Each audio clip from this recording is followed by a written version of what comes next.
Today, we are going to tackle something that, let's be honest, can be pretty stressful for a lot of people: public speaking. But what if all that nervous energy, all that anxiety, could actually be turned into a clear, focused, and really powerful plan? Let's get into it and see how we can flip the switch from fear to confidence. So, does your heart start pounding just thinking about getting up in front of a crowd? If so, you are definitely not alone. I mean, it's one of the most common fears out there. That feeling, the fear of being judged, of completely blanking on your words. It is a very real thing for so many of us.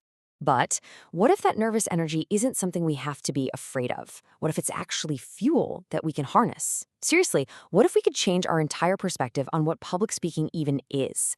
Forget thinking of it as some grand performance. Instead, think of it as something, well, something much more familiar.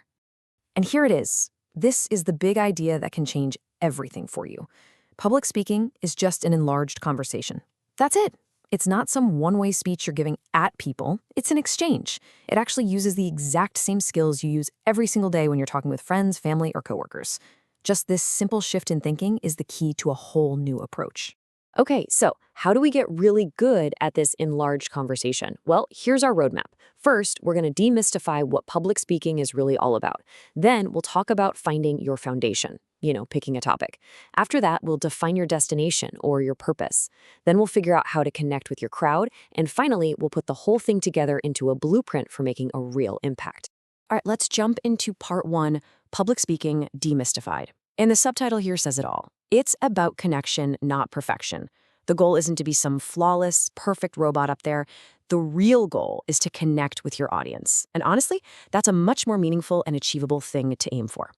Think about it.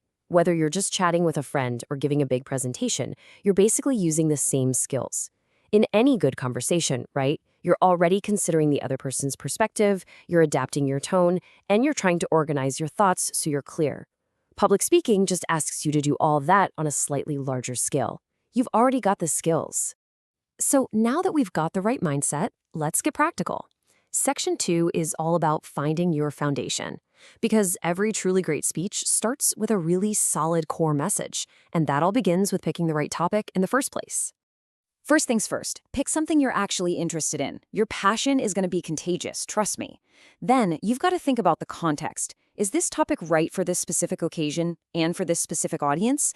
And finally, and this one is so important, you have to narrow your focus. You can't cover everything, so don't even try.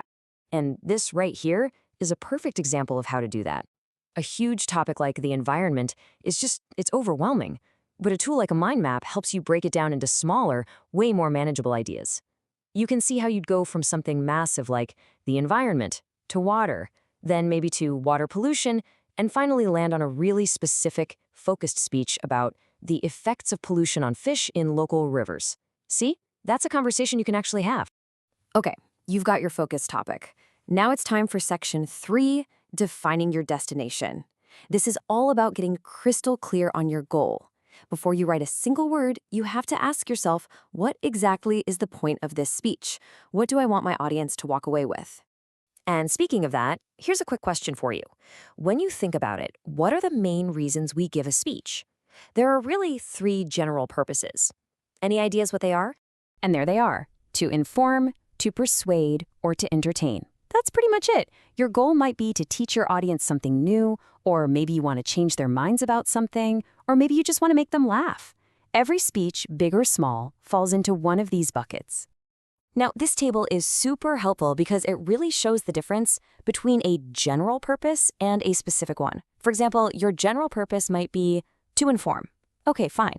But your specific purpose is much sharper, like to help listeners understand the balloting procedure used in the 2000 presidential elections.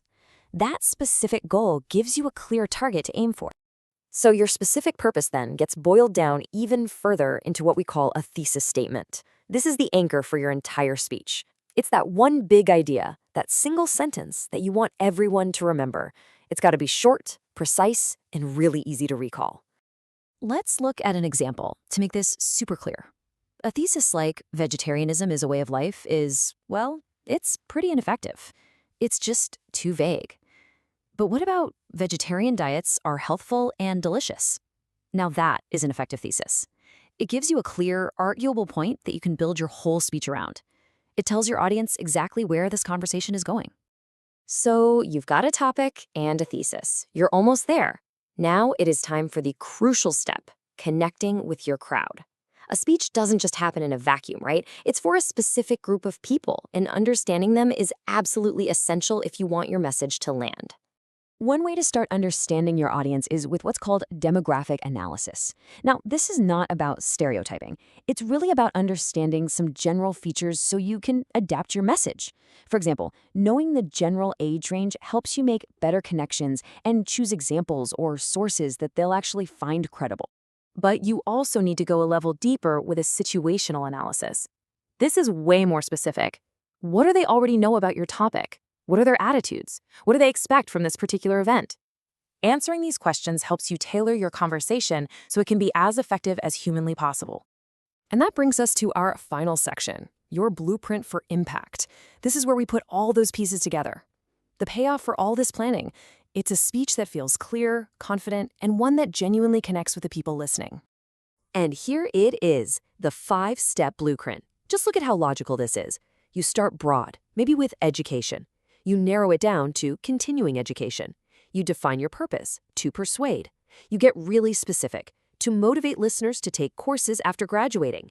And you land on a powerful thesis. This is your clear path from a vague idea to a super focused message. So if there's one thing to take away from all this, it's this. Planning is your secret weapon against public speaking anxiety.